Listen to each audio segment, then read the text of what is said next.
What up, guys? Back out here in the shop today. Today, we're gonna talk about how to install some S&S push rods. But first, we're gonna roll that intro.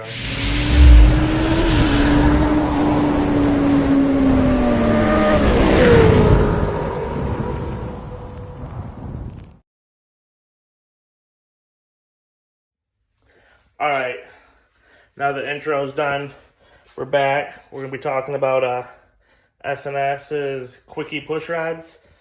Super popular, super nice product. As you can see, I got the bike tore down already. The rear is already done. Because I'm knocking it out, and I think in my cam install video, I might have went a little fast over the push rods. And yeah, it was just gonna do a video dedicated just to push rods. So, just to get started here, obviously, I'm going to go ahead and flip this camera around real quick to keep talking about it. So give me one sec. All right, so just to get started, I mean, you want your bike either on a lift or on your jack or whatever. You want your rear tire in the air because you are gonna have to rotate it. All right. You want it on overlap, which is when you're at top dead center here, up with your pistons all the way up to the top of its stroke.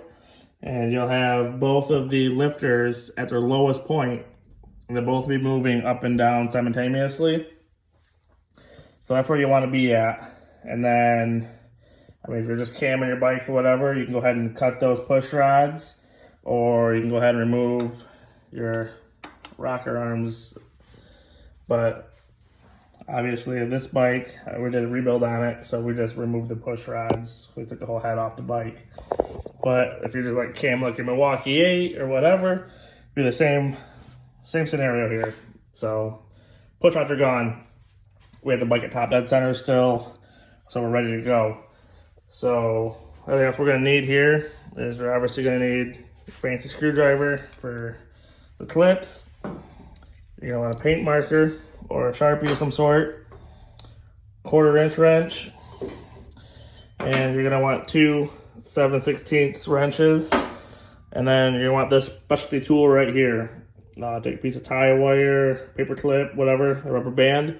This is going to be to hold up the push rod tube, and the kit does come with all new O-rings for your push rod tubes, which I already installed, and it comes with the new O-rings for your head and for your tappet covers, as well as the push rods, obviously.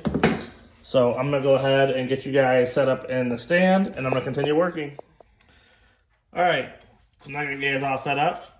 Basically, you're gonna put your push rod in with your push rod tube, and you're just gonna guide it in. Make sure it's set inside the hole there in your rocker arm, and then basically you're gonna drop it, and you're gonna start threading it down.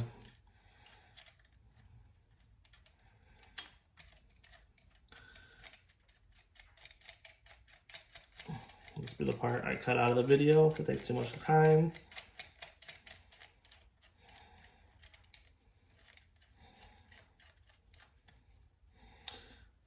This is obviously, we already have the lifters in the bike. So you can go ahead and take your little fancy tool they just made and go ahead and rubber band it up there. And now you don't need to hold the push rod tube anymore.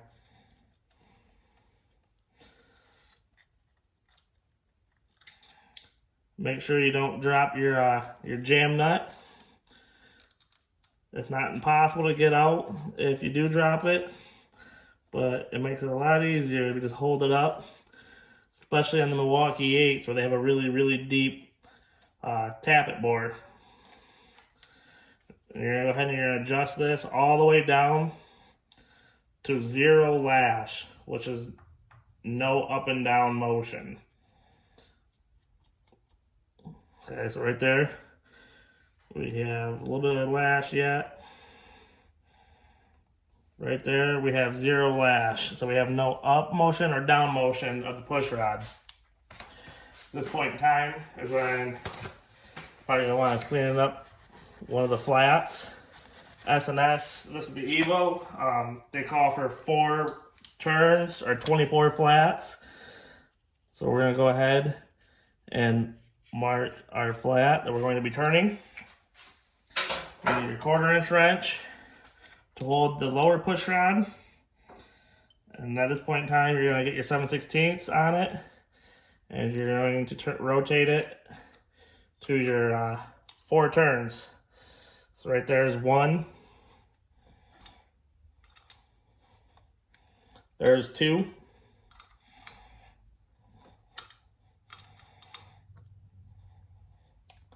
There's 3.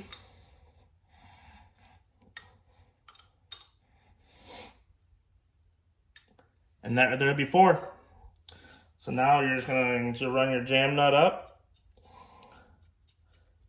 And then you're going to go ahead and you're just going to let that set and let that lifter bleed for about 20 minutes to 30 minutes. You want to let it bleed. If it's bled proper and everything all right, you'll be able to turn this here push rod right with fingers. It'll be just finger tight. If it's all good to go, go ahead and move on to your next one. Button her all up, and that's all there is to it.